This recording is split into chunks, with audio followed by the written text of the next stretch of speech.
Hello, I'm that woman who's making really horrible decisions with her free time, but you can call me Slorp, and I love TV, so let's keep talking about Severance. Today I'm wearing Fenty Beauty Gloss Gloss Bomb in the color Riri. Oh, it's my mic. That's what I'm wearing today. I'm not sure it's doing anything for me. This was a 3 a.m. TikTok shop purchase before I removed all my credit cards from my Apple Wallet and from TikTok shop because I did that a lot. Anyway, if you can believe it, there was some stuff that I forgot to say during my last intro. I talked a lot, but I knew I was missing something, and this is it. The first thing is, throughout this whole thing, I don't want to talk about inconsistencies unless I think that they like really matter from like a viewing perspective, from like a, oh, this is interfering with me, the average viewer. I do notice inconsistencies and take note of them, but I think every show is just going to have something like that, so that's not what I'm doing. An example of something, though, that I notice but I don't think matters is this door handle that has annoyed me since I started doing this. I don't think this is anything. I do take note of these things. If you want me to talk about them, you just have to tell me, but that's not my goal. There's no show that is perfect. Even the good shows just have something. Something's left in a shot. Something is done not right. Something is written a little goofy earlier on. Whatever. It doesn't matter to me. The other thing I forgot to do, I wanted to say the names of the actors who were playing the smaller, like non-recurring roles that I just end up pointing out. Not every single one of them, just the ones that I point out. So here that would have been Donald Webber Jr. playing Patton in that wonky dinner scene, as well as Andy McNamara playing Denise and Danis or something probably a little weird in the same dinner scene. Those were the two I really zeroed in on. Hopefully I will continue to remember to do that, and if not, I'll just, do it next time. Before starting episode 2, I actually rewatched episode 1 just to make sure there wasn't anything that I missed that I really wanted to say, and it turns out there was. So here we go on that real quick. I didn't talk about the music. I find the music to be very important, but I'm not going to talk about it too much because I'm afraid of playing it, and if I can't play it, I don't really want to talk about it. I did think that the music, specifically when we first see Any Mark coming out, is really important. I'll mention music when I think it's important, but I won't play a lot of it. Sorry. Look, I don't know why I've zeroed in on the creamer the way I did. The point of what I was zeroing in on was how long has Irving worked there. I don't really care about the creamer. My point was just literally how long has he been there, and if he has been there so long that something like that had been around, then how long has this severance procedure been available? I don't care about the creamer. More specifically about this episode, I kind of zeroed in on Mark throwing away his Audi's tissue that he used to wipe his nasty nose and eyes with. Audi Mark is sobbing, has a tissue, puts in his pocket, goes to work, and Any Mark finds the tissue in his pocket and just throws it away, which I always just took to be some visual exposition as to, like, one guy puts his tissue in his pocket, a different guy pulls it out and throws it away, but you can definitely tell that the second guy isn't sure where the tissue came from, but also doesn't really care that much. Like, this is kind of par for the course. I always took that to be visual exposition, but now I'm like, this is really just a metaphor for the entire thing. Take my sadness, my literal sadness garbage that I put into this tissue. You take it and you throw it away because I can't do it. It was honestly this huge metaphor for the entire thing that I'm surprised I didn't zero in on earlier, but I thought I would share. I think it's also kind of a little bit of exposition, rewatching the show, for what Audi Mark is like. He probably didn't even think about that tissue ever again. He's probably done this before and doesn't think about it, but he just, yeah. Anyway, let's move on. Specifically about colors, that empty department that they pass is purple, MDR is green. I won't focus on colors every single time, only when I think they're particularly significant or egregious. For example, this chair in Devin's house. What the hell is that? Who has a chair that looks like that? Is that a chair? I think it's a chair. I just thought that was funny. Also, on the shot that Mark gets of his card, we see congratulations on the gift card. I found that to be funny verbiage that is in line with the verbiage Lumen always uses right there in episode 1. We also will often see throughout the whole series, but even starting in episode 1, these like bisected shots. There's a line right down the middle. We get it on the fish. We have it at Mark and Devin in her house. It's plenty. We also learned at the dinner, this was so important to me in my head. I got tired. We learned at the dinner that they talked about lumen being in medicines, tech, starting in the 1800s with salves. The very last thing about that episode, for now, swear to God, when Mrs. Selvig at the very end says, You know, my mother was a Catholic. She used to say it takes the saints 8 hours to bless a sleeping child. I hope you aren't rushing the saints. I said that she just says some nonsense. That is not true. She tells him to get a good night's sleep, which I actually think is important.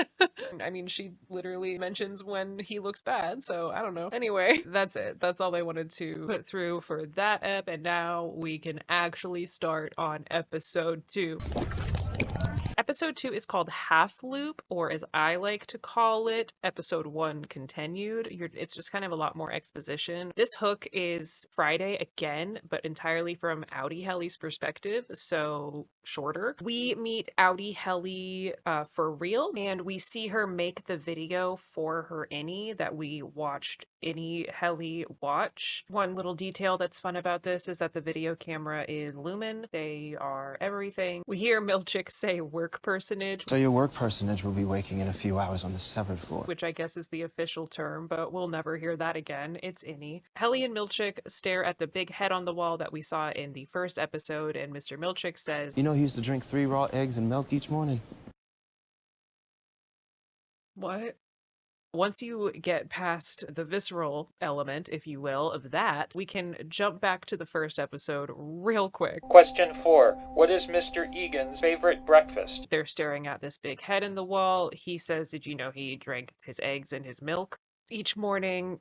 His favorite breakfast. Bingo bango. I think we can conclude that that guy is Mr. Egan of Mr. Egan's favorite breakfast. Does this mean anything to us at this point? No. But to make sense of that question, in the interview, I think that they are all told what Mr. Egan's favorite breakfast is, and it's just another memory test, this one of like short-term memory. So, ha ha ha ha. Ha ha ha ha. Head in the wall is Mr. Egan. Who's Mr. Egan? I don't know. Let's find out. Mr. Milchick takes her to a room where she has full ass brain surgery the same day that she goes to work. And her brain surgery, I guess, just takes place in this little room. I'm sure there's a hallway or something, but they cut straight to it. You'll see when Helly wakes up, she touches the back of her head briefly in that first episode. So this brain surgery is not tiny. Like, they are in there, and then she wakes up and is back at work. I know that we already know that Lumen is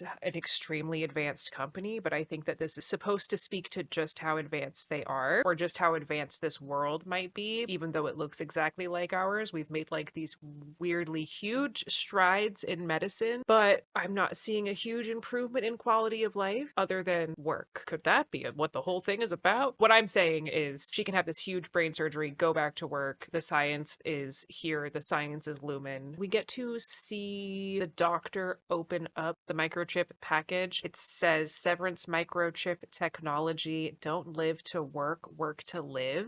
It should be don't work, I think, but I guess that's not the most amazing marketing. And Mr. Milchick takes a picture of her with a film camera. I just thought that was kind of a fun detail. We see it go like deep into her brain, not just a little bit. Then it opens up little flaps like it's an IUD. That's what it looks like to me, at least. I think the whole point of it opening up is so it stays there. That could just be like a normal brain surgery technology, but just from an outsider's perspective, I think you can't remove this chip. You can't take it out and scrape it out because it'll drag your brains out. That's the point. Which is why Petey says he bypasses the implant. Bypassing the implant wasn't easy. I had help. He does not remove the implant. Audi Helly goes to sleep during the procedure. A bunch of shit happens that we saw last episode, and then we next see her waking up at the exit stairwell. Speaking of inconsistencies, this one I believe bothers me enough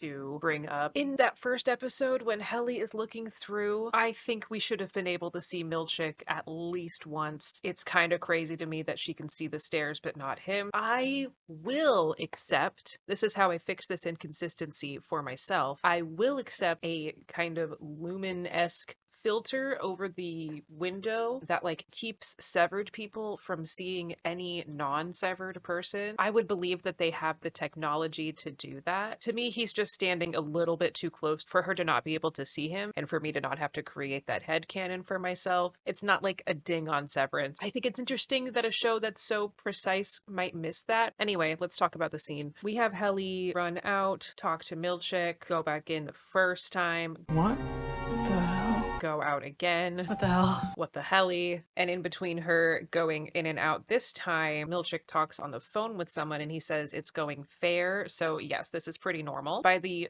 third time though, and her falling as she runs in, he says she's inquisitive, which does make me think this is a little unusual. But also, I want to know who he was on the phone with right there. It doesn't really matter to me, but I want to know everything. So, I wonder. The obvious answer is Miss Cobell, but whatever. A very gorgeous detail here, though, is his phone with the antenna, just because they are underground, like super far underground. He wouldn't be able to just use a normal phone, but a walkie-talkie might be kind of silly. So I don't know. I liked that. We see her start to get like a little hesitant, sort of looks like she's wondering, should I not be doing this? And he says, When we heard you were coming here, it was like a miracle. It's amazing what you're doing. that makes me wonder, is Helly special, or do they kind of tell everyone that as a way to get them to stay if they're having a hard time, or is there something special about her? And if so, what is it? My first watch through, I took this to mean that she was like specially trained in something that we don't understand. So on the outside, she was specially trained, and then on the inside, they use that training like instinctually. That's what I took this to mean, but we'll see. Helly goes in for the final time and we see her waking up in the elevator, and now we know where she got the flowers that she was holding when Mark almost ran her over with his car. They were from Milchick. And we see her look just a little freaked out, but thank God there's this smiling, friendly man with beautiful flowers there to help you.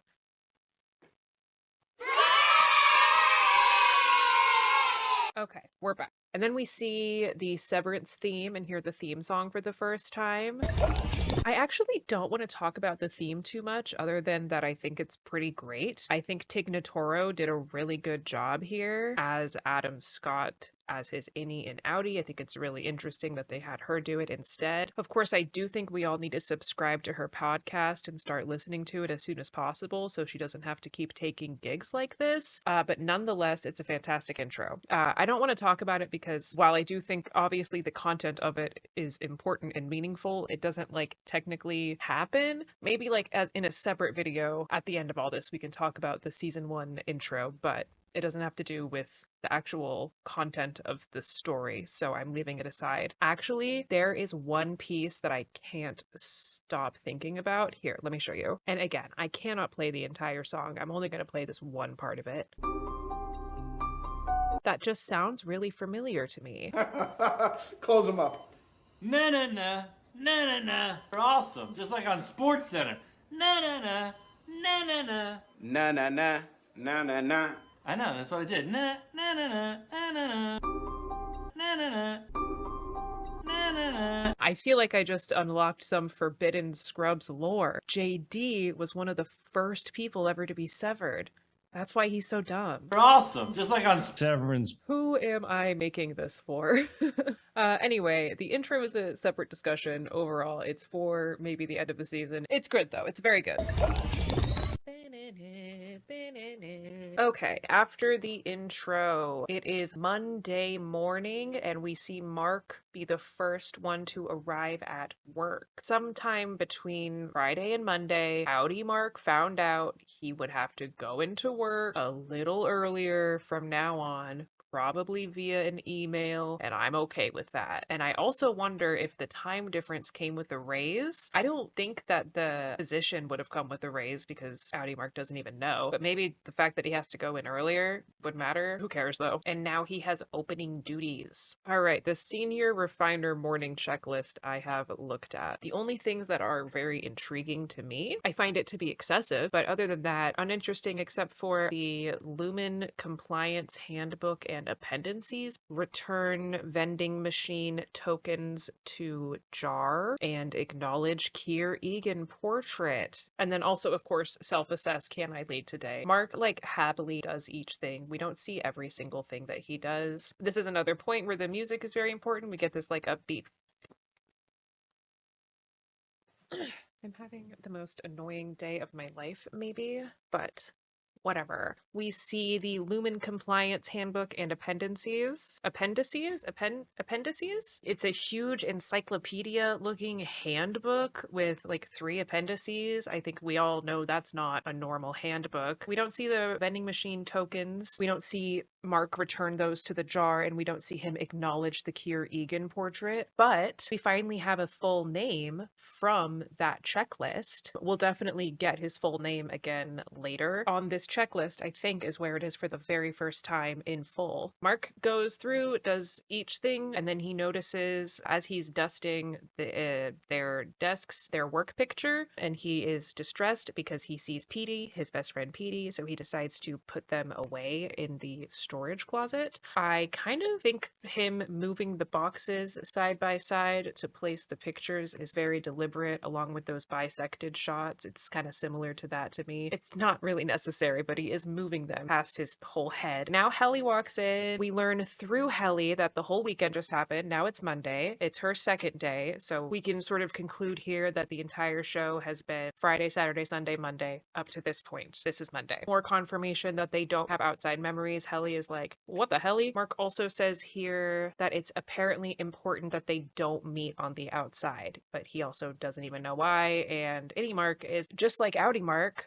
known for not giving a shit, it would appear. This is another scene that's going to give you a lot of visual and audio information at the same time, so we're gonna go through each of it as they come up. We hear Dylan talk about Tumwater again. My current file is called Tumwater. And it's like, I know. Dylan explains perks and tiers to Helly. Through Dylan, we learned that there are 5 tiers of incentives: erasers, finger traps, and then tier 5 is a caricature. Also that they get individual and group perks, so the erasers and the caricatures and the finger traps are individual, but on a group level, if they all do well, then one of them earns a waffle party. That's the second mention of this. Goddamn waffle party. And that shit gets you a waffle party. Which is also interesting because it's still kind of an individual perk, but whatever. They get plenty of things. We'll see. Helly asks about the waffle party, but he doesn't even want to discuss it because he says it is his, so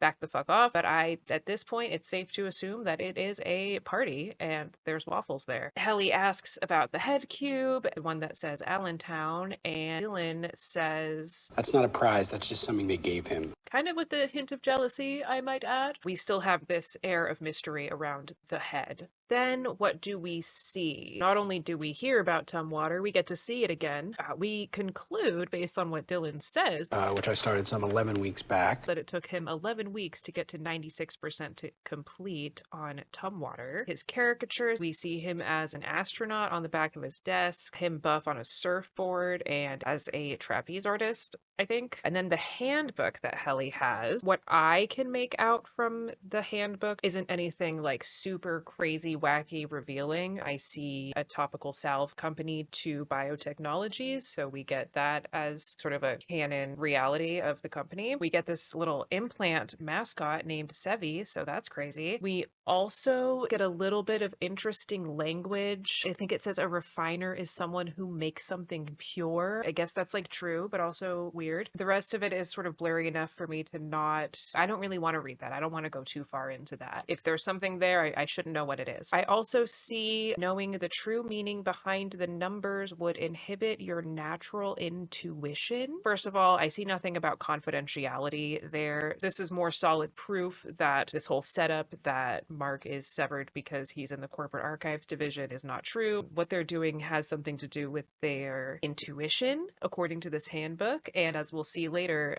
their feelings. I think that's very notable that you have to not have memories in order to do this job. Helly comes over and turns on the computer. I swear that's important to me. And we see like pretty normal boot up stuff. I think I'm not a computer person. My computer doesn't do this. It's a Dell. So for the most part, it's normal. But the things that I make note of are video has output streams 1, audio has output streams 1, and disable input 0. Maybe there's something else there that someone else knows about. He types in Sienna, and we get even more file names. I, for one, never noticed these being different than the ones they showed us the episode before. These are Jessup, Kingsport, Labrador, Lamar's, Long Branch, Minx, Moonbeam, Nanning, Narva, Ocula, and Pacoima. That total is 16, 17, including Tumwater. Irving takes notice of the missing pictures and he brings it up to Mark 3 times during this scene to tell him specifically that he's not supposed to remove the missing work pictures the way he did. This is more exposition that Irving is all about the rules and that he knows the rules and he thinks that they should follow them. He also specifically brings up the handbook that we saw earlier, the big Bible-like thing. Hey, Mark, I just printed out the passage of the handbook on changing out group photos. Meaning that they do, in fact, read that bad boy. This is, first of all, to tell us Irving is the good boy. Second of all, to tell us that there's a lot of, like, really specific rules for the way every single thing is done. And he is also very sure to apologize kindly to Helly, not in, like, a lame, sarcastic way, but in a nice, real way. Sorry. Then Mark gives Helly the Sienna file to work on, and he says that all of the data falls into one of 4 essential categories that they sort between 5 digital bins or buckets. So there's 4 categories that are being sorted evenly, he says evenly, into 5 buckets. Now, my dumbass always has taken it to mean each category is a bucket, that there are 4 buckets and you're categorizing each collection into one of the 4 buckets. But no, there's 5 and they're putting stuff into them evenly. So everything about how I think this might work, maybe not everything, but a lot of how I think like this literally physically works is gone for me. Mark tells Helly all the data comes from upstairs. He tells her that the data doesn't make sense, it's encoded. Should this mean something to me? No. But that each category is supposed to make her feel a certain way, which I think links back to those instincts that you see in the handbook. In theory, if she had too many memories clouding that, she wouldn't be able to feel the things that the numbers make her feel. I know I don't feel anything when I see the numbers, other than so excited because I'm watching Severance. He tells her that category 1 of 4 will be disconcerting and scary. And I think that can be linked back to that little pop-up from episode 1. We see those 4 categories. Maybe that top one or the bottom one is category 1. And then after Irving's 3rd reminder, which solidifies to Helly that this place is weird, she asks if she is trapped there. And Mark and Dylan sort of share a moment with each other and with her, and they tell her that she can submit a resignation form, but that they don't get approved very often. But he also explains that she wouldn't exist if she were to stop working there, kind of killing her, and maybe that would suck. But he definitely does this in a manipulative way. He doesn't seem very authentic. She sees it in him where she's like, you're kind of being a little freak right now. Milchick interrupts that conversation with the melon bar. It's Helly's first party. Irving will also do his stand and hi again. He did that last episode when Milchick walks in, and he does it this episode. And Milchick is agog. I'm agog. And we head into our next scene, the melon party, or at least the first part of the melon party. Cut to them all in a circle playing the ball icebreaker game, which is, I think, everyone's least favorite way to discover they have social anxiety. Irving is the first one that we see. I think Dylan rolled him the ball, and we didn't get to see Dylan's. And he's worked at Lumen for 3 years, which I just kind of feel like I never really took in until this moment. It seems really short. Unless he means 365 times 3 work days, which would be... So that would be 1,095 work days. So then translate that into weeks, I think. Because Because how many weeks? Because that would be, wait, did you divide that by 7? That'd be 156 weeks. A year is what, 52 weeks? So like divided by like 52. So that would be like the same. If I did that right, that would be like literally almost exactly the same. Is that right? Wait. There's 52 weeks in a year, and 5 of the days are work days. So there's 260 work days in a year. I really don't know what I'm trying to say. I don't know. Anyway, it's a shorter amount of time than I expected. But we now get another question answered. And I'm also pretty sure that Kramer was a lie. And his fun fact is that he knows all 9 Lumen core principles. And I bet all 9 are his favorite because having a favorite would be going against a Lumen core principle. What's your favorite? All 9. But today his favorite is cheer, and he gets up to do a trust fall, but they're not allowed to. And I kind of want to know why they are not going to do a trust fall today. Is it because Helly's a woman? That seems fucked up. What happened at the last trust fall? Did they drop Dylan? Or maybe, hopefully, they just know Helly will be like, no, and not do that. One thing is the way that they frame Milchick during this party right below the blurry but presumably Keir Egan portrait. You can tell this is a deliberate shot because everyone else is half torso up, whereas Milchick is like neck up, so they can include the portrait above him. Interpret that however you want to. Irving, of course, rolls the ball to Helly. So she's next in the fun fact thing, but she doesn't really know anything about herself, and she's been pretty defiant this whole time, so of course she's not just gonna gladly be like, Hello, I'm Helly. I've been at Lumen for like 10 hours total. and I love my new job, even though that would be the easiest thing to say, probably. In hindsight, the easiest thing to say. I don't know what I would say. You know, I'm not trying to give Helly advice. I just think if you're ever here, if this ever happens to you, the easiest thing to say is, and I love my new job, okay? We learn what an outie is, as in the person on the outside. We all already know what that is, but here we learn about it. She says that she wants to have a few words with her outie. During that, we also learn that part of the way that they make sure they can't speak to each other or themselves is code detectors. He says it's a Lumen original. They're like metal detectors for written symbols. Milchick takes the ball to do it for Helly. We learn that Helly is my age. Guys, this is Helly. She's 25 years old. She's allergic to almonds Interesting. and has weak enamel. Rude. He also doesn't even give her the chance to respond or try again. He's like, you're done. You don't have the talking ball anymore. And now it's Mark's turn to be a drama queen. Ma, he says that he's worked there for 2 years, which coincides with what he says on the outside. And we can definitely tell he's about to do something weird for his fun fact because of his face. It's like you see this impulsive thought start to take over. And he shares that he, quote, broke protocol because of him being sad about Petey's picture and worried about what it meant for Petey as a human on the outside. Milchick's initial reaction is like pure horror. He thinks he's about to tell him something way worse. He's sort of bracing himself for something awful, but then he realizes that it's probably fine, but he still had to manipulate his ass to make sure he doesn't give in to his emotions too much in the future. He calls what Mark did an outburst, which we clearly see that it was not. He also says he doesn't understand why Mark didn't react that way about Carol. Remember Carol, the name we learned? Our last refiner, who was a woman, was Carol. I hate Carol. He asks why Mark didn't get emotional about that, but Mark is like logical, and he says, well, because we knew what was going to happen to Carol, and I don't know what is happening to Petey, but Milchick does not really entertain that or let things get too emotional. During this scene, we also see that Mark is making Dylan and Irving think as well. And right when Mark theorizes that Petey could be dead, Milchick says death happens on the outside and that they all need to be grateful. And then we slide into the real party part of the melon party.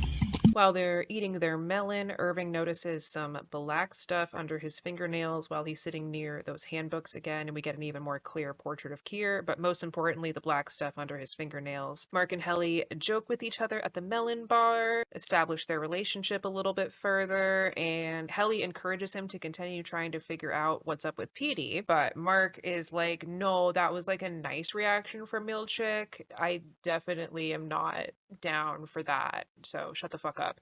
It's also time to take our picture, so shush, shush, shush. Helly doesn't believe in the code detectors at face value because honestly, why would she? So she tries to quit via post-it note. She asks them if they've ever even tried to get past the code detectors before and dips before they answer, but because none of them are really like, what? I think yes, they have. Dylan and Irving are both like, and Mark is, I mean, always chasing this lady through the halls. I think this is the first time he actually chased her through the halls, but oh boy. We learn that the code detectors sure are real, and that makes me happy. We could say at the very least that they're just watching them closely enough to be able to stop anyone from entering the elevator, but I'm choosing to believe that the code detectors are real. I think that's cool because we could have spent the whole time wondering, oh, are they actually real? Are they just lying to them and being manipulative? And it's like, yes, they are real. This is a sci-fi show with a high-tech company. They're real as fuck. They can do anything.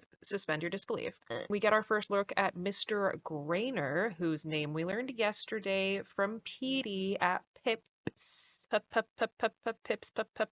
Pips. He's sort of like oddly, I don't know if frank is the right word. The way he appears is so terrifying to me. The way he goes by the elevator doors slowly made me think he was actually going to turn into a monster. And then he goes, Come on out. come on out. I'm like, oh, you're not nice, but nice is crazy. And what's also crazy is his Rudy Giuliani dye job. Holy shit. I gotta say, a little dark. Grainer is about to take Helly to punish her, but Mark is like, no, because he's training her. He says, I didn't tell her about the code detectors. If Helly tripped the code detectors, that one, it's on me. Grainer to me is clearly not buying it, but he allows Mark to take the fall for Helly, and he takes Mark through the hall. He takes him to the break room. We get the first look at the break room. There's this long, scary, spooky, terrifying hallway. He faces it pretty head on though, and Miss Cobell opens the door at the end of this hallway. She has this red spooky light behind her. She's very stoic. She's not giving a lot away in her face, but if anything, maybe disappointment. But he also kind of seems taken aback to see her, and we do not see anything that happens after this. We flash straight to Mark on the worst date you've ever seen with Alexia, who I'm pretty sure we don't learn her name in this episode. I think that's a testament to how dedicated they are to realistic dialogue, because why would anybody be saying her name during this scene? I thought about ways we could naturally get her to say her name, and it would be maybe if we get to see Mark entering the restaurant and asking the host for the reservation under Alexia. But even then, I kind of think that would take me out of it, because this direct shot from the break room to him straight up is this perfectly jarring scene change to me that I just think anything else would have kind of blown. It's, I guess, fine with me that we don't learn her name. We're gonna call her Alexia. Mark is on a Monday night date, so that's cool. This is his sister's midwife. He calls her a doula twice, even though she calls herself a midwife. You're a doula. Midwife. Mark is drinking whiskey and a lot. The music here is important. This is I'll Be Seeing You by Billie Holiday playing in the background. Some things we learn from this scene: Montana exists. This is mostly back in Montana. A lull in the conversation where Mark orders another whiskey leads her to ask about Lumen. She asks him a little bit about how it works. He says that they can't sneak in notes, which means Outie Mark also knows about this and probably hasn't tried because he doesn't care. She brings up some classics, that it's weird. Like, you could have a girlfriend at Lumen and not know it. It doesn't mess with your head?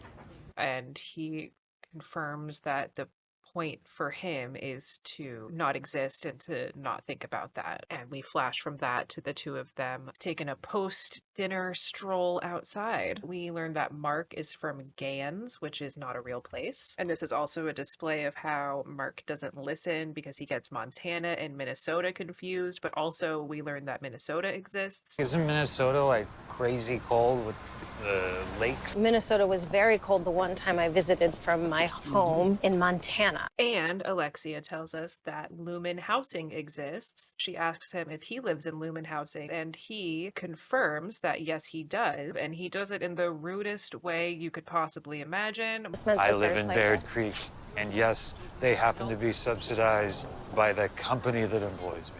Oh, but as they're walking, I noticed a little piece of background information. This store that says we sell Severance compatible attire. It's not too heavy-handed. I think if it was, everything would be like Severance is going on right now. They stumble upon some Greenpeace type like petitioners, flyer hander outers that, sorry, kind of bug you on the street. Sorry, but they do. Is that crazy? I don't know. If it's something I care about and it's just a petition, I'm usually like, you fucking got it. If I'm like, for real though, so relax. Anyway, we learned they're the Whole Mind Collective doing their petition and flyer stuff about anti-severance, which sort of makes Mark want to provoke them with Alexia in tow, and it is awful. They say, like, do you have a minute to talk about children's brain health and legalized severance in the workplace, which is like weird to me, honestly. The children's brain health specifically. So Mark goes up to like pretend that he's interested. Folks have a moment for children's brain health? We do. Great. We're trying to get a measure on the ballot. We look at this flyer, which is honestly like very manipulative, kind of something that Lumen would do. Is what I'm saying here. This is kind of psyop behavior. It says the severance robs the worker of moral self-governance. One may spend one's day probably hacking children to bits and go home to one's own kids maybe and be none the wiser. That's like really crazy. And I feel like that's what they're talking about is the children's brain health, because we don't know if they're doing weird things to children's brains. And it's like, yeah, that's true, but that's also like weird. And you're not going to convince anyone of that. Psyop behavior. It's sort of a group mobilized by the group that they're trying to fight. What I'm saying is that Lumen basically started the Whole Mind Collective as this really annoying group that doesn't do their shit right with really inflammatory language. He's saying that they want to do a ballot measure to stop them from forcing legalized severance, but I think that getting a ballot measure like that could even like do the opposite. Like if it doesn't get passed, if anything, it allows them to do severance for anything, just sort of like tricking people into that. Psyop behavior. You get it. You get what I'm saying. You learn the name James Egan for the first time. And James Egan is trying Okay, to sever well, what kids. about He's trying to sever kids. When he makes it really clear it's a touchy issue for him and one that he enjoys fighting about, one that he definitely thinks he has the high ground on. He probably wanted Rickon's friend to continue so he could argue with him in the exact same way he's arguing with these 20-year-olds. And Mark embarrasses himself so hard that it's crazy. Hard cut to Mark alone in his house drinking a beer, having failed. Very quickly in this scene, we get an example of not the bisected shot that I was talking about earlier. I'm not sure if that's even what that's called, but also this like half black shot where it's light on one side, half darkness, as if Mark is missing half of himself. While he's thinking about what a complete doofus he is, Mrs. Selvig shows up with some cookies to apologize, I guess, for the garbage cans that she pretends to not be able to figure out. She forces him to invite her in by kind of just standing there and acting like it's cold. And she says, Still waiting for that third bulb to revive itself? so we know that she has been in here before and she takes note of things and that he is maybe not super good with self-care. I'll say, cookies come in many shapes and sizes, but these look dry as fuck. Wow. Also, we don't see the fish in the tank in this scene. I don't know if that's important or not. It's just something I noticed. She tells him some of the most insane shit I've ever heard in my life. My late husband was a carpenter. Before he passed, he said he would start building us a house in the hereafter. And there would be a small guest apartment in the back in case I found a new man before I got there. I have once again sat here thinking about it, trying to figure out what it means, and I don't know. It seems a lot like she's hitting on him, but I don't think that she is. He even drew blueprints, which I keep in my purse. All right. She mentions that she works at a shop. I'll give you a mugwort bath bomb that'll make you sleep like a rag doll. So some kind of a, soap. Mark goes back inside and he doesn't even lock the door. I always take note of that when someone doesn't lock their front door in a TV show. And decides to change his light bulb while he's up and thinking about it. I could never. He goes into the basement to look for the light bulb and he comes across a box of Gemma's crafts. We know Gemma is Mark's late wife. He pulls out this candle. Her crafts were candle and miniature lights. But the fish are back, so good. and he falls asleep in front of the TV with more wine. How does any Mark make it through the day without throwing up? You look awful. You look hungover. It is the next day. Mark gets up and gets completely ready for work and then calls in, which for me is crazy. He takes a look at that flyer again that says he's cutting up children's brains. It convinces him to run back inside and grab PD's card with the address he's supposed to meet PD at on it, and he calls into work. During that call, we learn he is employee number 4502. He calls into Milchick, and it doesn't seem to be a big deal for Mark to call in. He drives to presumably the place on the card, Half Loop, the title of the episode. So this next day, we cut between the innies at work without Mark and what Mark is doing outside of work, but most of what Mark is doing is arriving somewhere and walking. The work without Mark. This time Dylan is the first one here. He's in there making coffee. Where's Mark? Missed you too. He should be coming down first now. And Dylan makes a joke about Irving falling asleep at his desk, which strikes a nerve with him. This tells us that that is something that has happened before. Helly is the last to arrive, and she also wants to know if Mark is fired, but because she feels guilty. And Dylan tells her that he's fine because he did his time in the break room. Then we get this very brief scene with Grainer, Milchick, and Cobell. A big regret of mine from last episode is not talking about Miss Cobell more. That's Mother. I love her so much. So we see Grainer, Milchick, and Mother Cobell in her office discussing Mark's absence. After Milchick says Mark has an abdominal issue of some sort, Grainer says funny timing, which I think could mean one of three things. First, this is the day after Mark's stint in the break room and now he feels sick. Funny timing. Second, this is the day after he eats Miss Cobell's cookies and now he feels sick. Funny timing. I don't know who all knows about the cookies, but I do sort of wonder if Miss Cobell is at least thinking, shit, the cookies. And third, the week after Petey stopped working there, Mark calls in sick. Funny timing. Then Mark arrives at the abandoned greenhouse that Petey told him to go to. We head back to work. Helly is staring at her numbers while Dylan is still yapping about the perks. Dylan also says the files only keep for so long and they don't always finish them. He says they finish 1 in 5 files before they expire, which sounds really bad to me. He also says that Mark had a freshman fluke. I do wonder about that. I am curious about that. I accept not getting to know what that is because this is just Dylan and Helly talking and she asked and he probably explained it to her, but we fade out before we can hear and it's fine, but you know, it certainly would be cool to know what that was. This scene is mostly about Irving falling asleep. It's sort of horrific scene that I won't show a lot of. It's not gory or anything, I just worry. A scary scene of Irving falling asleep and having a nightmare where he sees the black goop encompassing his workstation and oozing closer to him, and he wakes up in horror right as it touches him. Me, every time I get behind the wheel of a car, I hate driving. Outside of that, we get to see that Irving is working on Pacoima. Milchick witnesses Irving falling asleep. There is a camera through their computers, so he is there right on time to snatch his ass up and punish him. We cut back to Mark walking through the greenhouse to get to where PD has been staying. We see that PD is living out of a plastic bag, a pot of boiling something, or maybe fire, I don't know, a spoon in what looks like a flower pot, and some Sharpies. And we see that PD has gone back to his favorite way of saying hi, staring. Love that for PD. Can we come up here?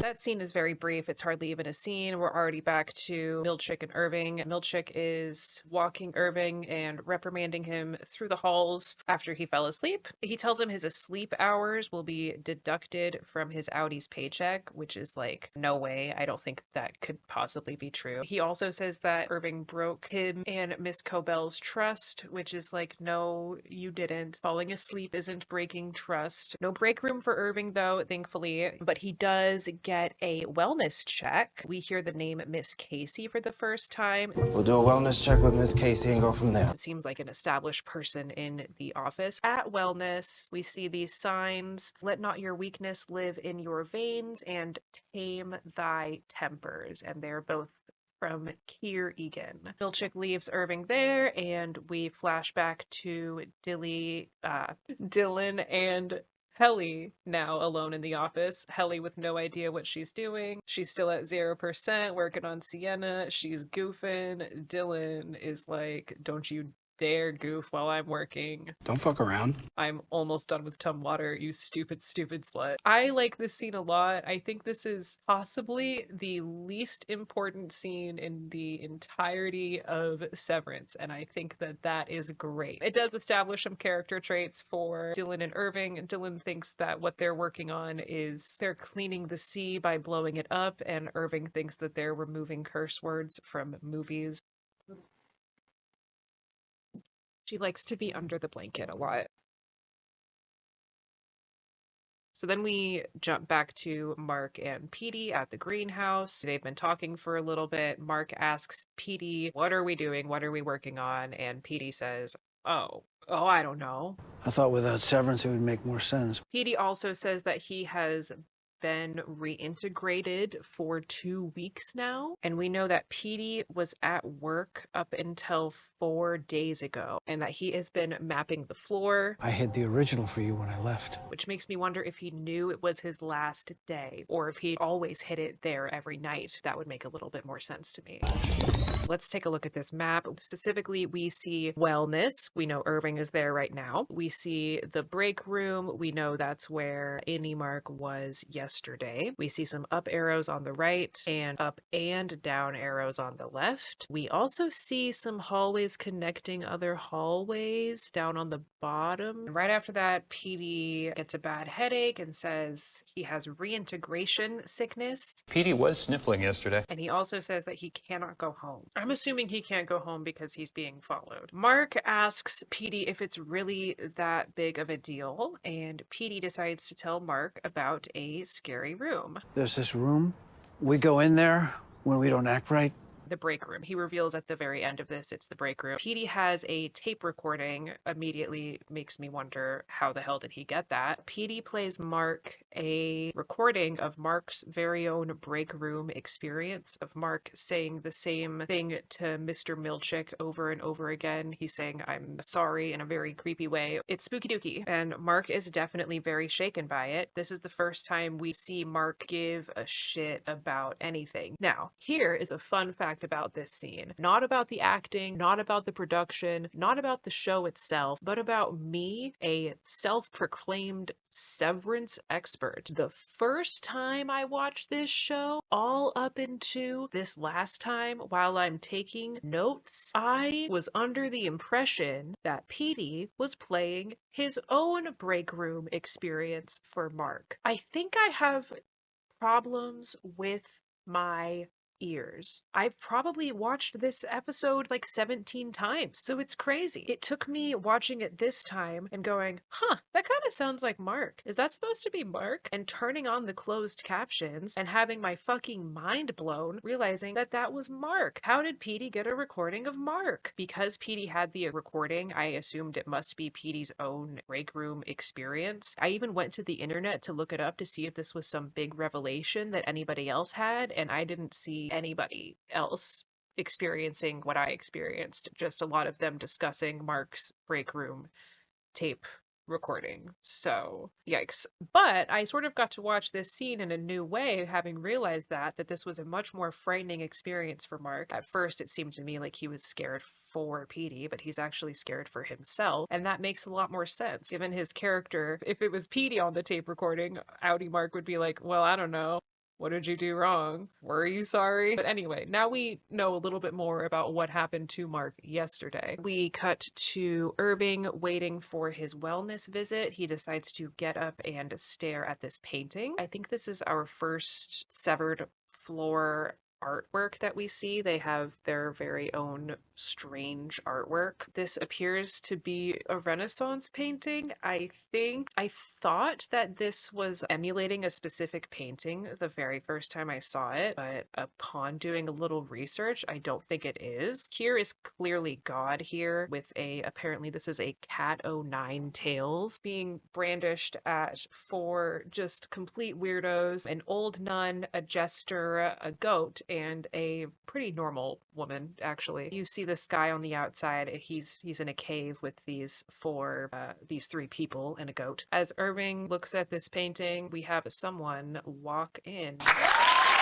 Yeah, so Christopher Walken is just in the show now. That was definitely a surprise for me. Bert and Irving talk about the art together. They both have opinions about art and care about it, which is great. Although Bert does say that this painting belongs in wellness because it's calming. I think that's a little bonkers. We all interpret art differently, I suppose. He says he works for optics and design, which is the second department we've learned about. Are you a department head? Well, optics and design. A two-person department, so. They also talk about handbook totes, which I think is nice for them. But basically what we see there is Irving tasting love for one brief moment, only to have it leave indefinitely to his knowledge so that he can go talk to a woman, Miss Casey. Is it safe to assume we'll see Christopher Walken again? Yeah, probably, but Irving doesn't know that. Then we lead right into the wellness session with Irving. You know, first watching Severance, I watched the first episode, I watched the second episode, I probably had to work like 10 days in a row, and then I rewatched the second episode. I remember both times this scene making me uncomfortable. Here we learn that wellness, at least in this instance, is you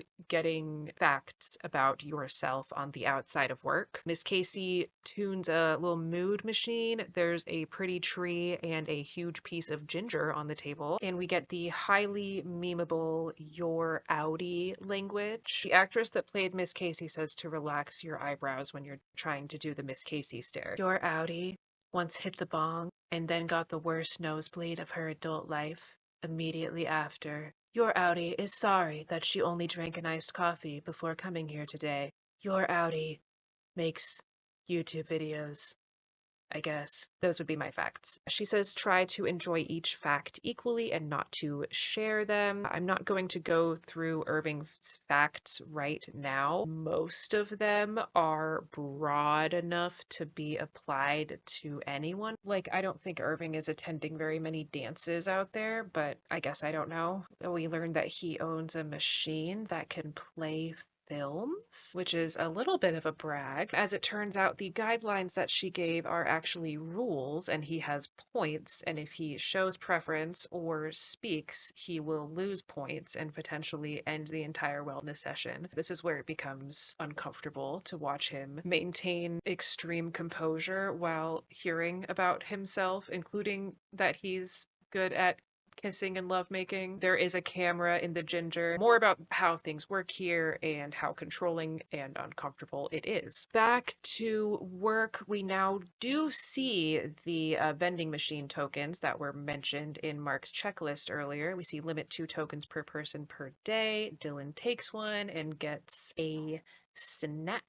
We see a very sad, but I suppose healthy snack selection. I guess to me, the most tempting part of Severance would be eating healthy foods. That would be the reason I would want to get severed, so that I could eat things like, oh my god, raisins and like other fruit. I don't like fresh fruit, unless they're figs. Would that really be torture if your whole life was just eating like fresh fruit and healthy foods and that's all you knew? Would that be a problem? Let me know in the comments below if you think that would be morally okay of me to do. She wouldn't be able to miss a triple dipper if she's never had it before, is all I'm saying. Helly comes in. She's clearly been bugging him all day about the code detectors and how to resign, and he's definitely resigned himself to working here and chill about it. Irving comes back from wellness and says, Hi, kids. What's for dinner? And Irving shares that wellness was fucking awesome. He loved it. It was lit because he met the O&D department head. I guess he doesn't say because, but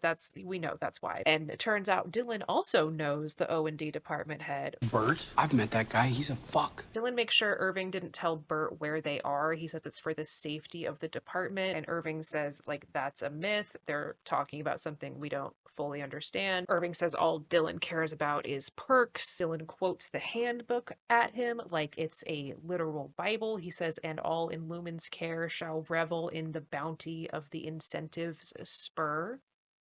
Irving is offended by that, like, on principle. I think he just finds it blasphemous for someone who doesn't believe in the handbook in the way he does to quote the handbook back at him, the same way a Christian might feel if me, an atheist, quoted a Bible verse at them to get them to believe something. I'm still gonna fucking do it, though, if they're being a little hypocrite piece of shit. Not all Christians are like that, but you know the ones I'm talking about, I think. During this, though, Helly is noticing the numbers for the very first time, or I guess feeling the numbers for the very first time. We see that some of the numbers bounce around and some of them do not. It's hard to say whether this has much to do with what the numbers are supposed to make us feel. I don't think that I'm supposed to know what the numbers mean. I'm not supposed to be able to categorize the numbers because I'm not severed. That's how I feel about it. I'm not going to take the time to organize the bouncing and the non-bouncing. You can if you want to. I won't. She's like, oh my God, I'm scared of the numbers. They come over to help her. Dylan says to fence off the bad data. Irving asks if she can see the perimeter. We see her do the fencing of the bad data, I guess is what they're doing.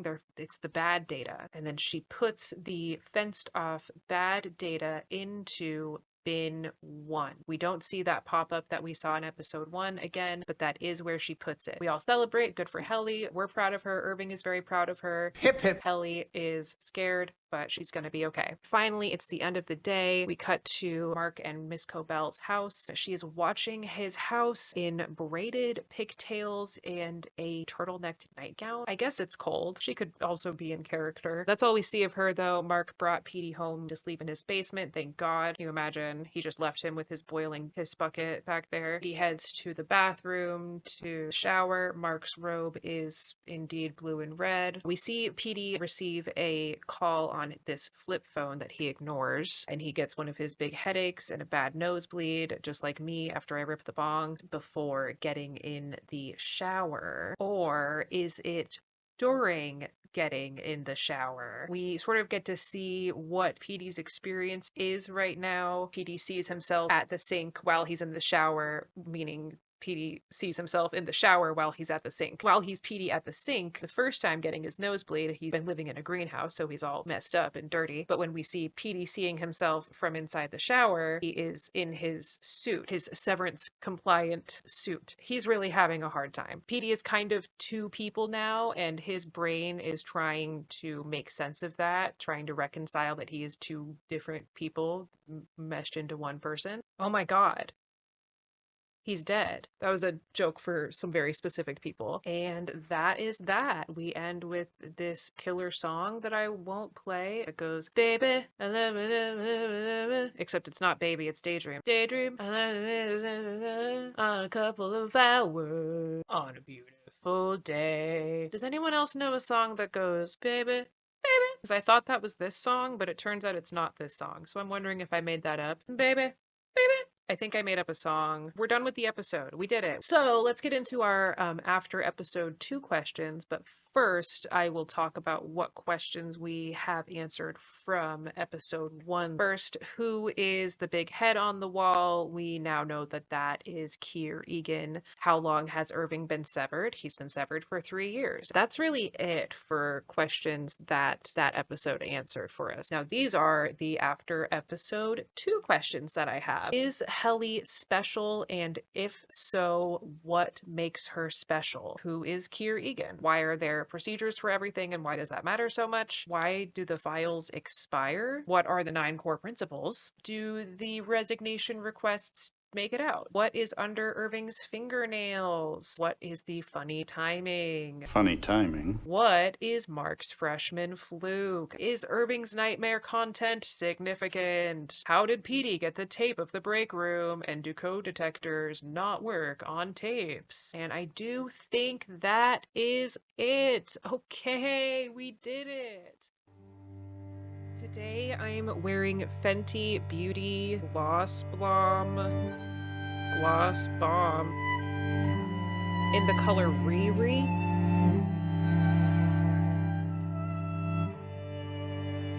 I'm wearing Fenty Beauty in the color Riri.